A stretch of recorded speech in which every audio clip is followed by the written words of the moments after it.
No Life Forsaken by Steven Erikson. This is a full spoiler thing, and I'm not going to go through a summary of the plot because I'm going to assume that everyone who's watching this has already read the book. I liked this a lot more than I liked the first Tale of Witness. The God Is Not Willing was probably my least favourite Molassan novel. The Molassan Marines were doing their marine thing, and that's really popular, but that's not my favourite thing about the Molassan worlds. I like this book a whole lot more. It's set on the continent known as Seven Cities, which is where we've got the Raraku Desert, which is now a sea, and we revisit places and some characters that we know and love from Deadhouse Gate and House of Chains and The Bone Hunters. And it captures that same awesomeness from those novels, which is what I love about it. And it is the second Tale of Witness, so there is a bit of a theme of witnessing things, but we're also now in this one drawing in the unwitnessed, which is Tavor's army, the Bone Hunters, that went and did the whole saving the world thing while they were unwitnessed. But some of them are in this book. We got Haston Thenu, who is a cameo from Quickben. I mean, if you read the book, you should know that.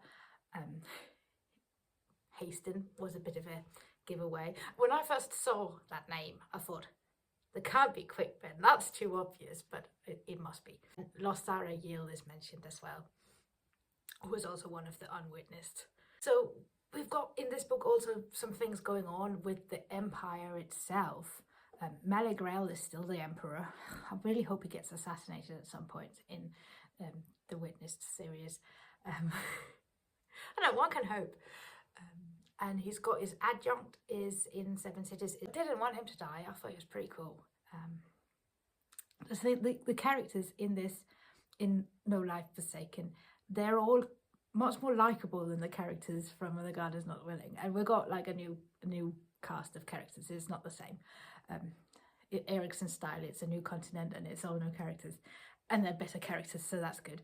Especially Arenfo. I do not think we've scratched the surface with that character. He's the child of a rebel, so we don't know who. Do we? I don't think we know who. But yeah, clearly he's a sort of an assassin. He's commanding some Talon, an outlawed thing. So I don't know, they're sort of suspecting him of maybe marching on the Empire and taking over, which, you know, I think is probably completely justified, because I do think and hope that he's going to do that. One can hope. He's a very cool character. Love him. Then we've got Varshaik. So this is Felisin Younger, who, this is a dropped thread from the Book of the Fallen. So we last saw her in the Bone Hunters, where the Talani Masad brought her there and they were going to worship her as the new Shaik. And she's got very obese because she's the goddess now of consumption, which is also the apocalyptic. Infinite consumption is apocalyptic. Yeah, I see what Erikson did there. I agree. But also, Felisin Younger, things happened to her back in House of Chains. And she's obviously still traumatized from that. And one of the things I love about Erikson is that so many of these characters, like, horrendous things happen to them and they're all traumatized and they all deal with this trauma. They all respond to it in very, very different ways, and they're all realistic ways. And Felisin Younger, she's given access to all this food and drugs and sex and drink, and she turns to hedonistic consumption, and that's how she deals with her trauma. But she also gets angry. The whirlwind goddess of the apocalyptic is angry. She feeds on rage, and not just this one person's rage. Everyone's angry because the world is unfair. Children are dying and people are born ugly, like Bono Blad.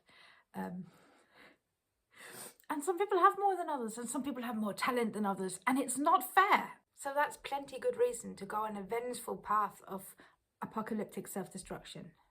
It's plenty good reason to be very, very angry. At least Varshaik thinks so.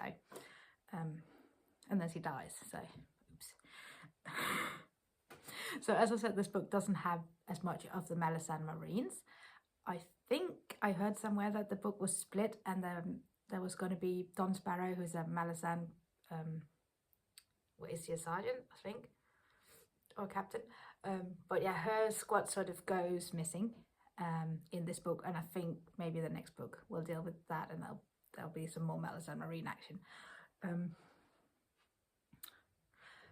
I think if I remember correctly, Don Sparrow was with Leoman in Icatan, when he sacrificed his followers and saved himself. And it's so unfair. Again, the unfairness, because that made him really powerful, because he did this human sacrifice thing, and yeah, it's not fair. But yeah, I'm thinking I think there was a link there with Don Sparrow that I can't quite remember, but I'm very much looking forward to the next book. It will be super exciting to see what comes of those two. I know I'm omitting things. I wanted to say something about Icarium, because Icarium is sort of in this book. I love Icarium. And well, so he did the thing in the end of the Book of the Fallen where he created new warrens.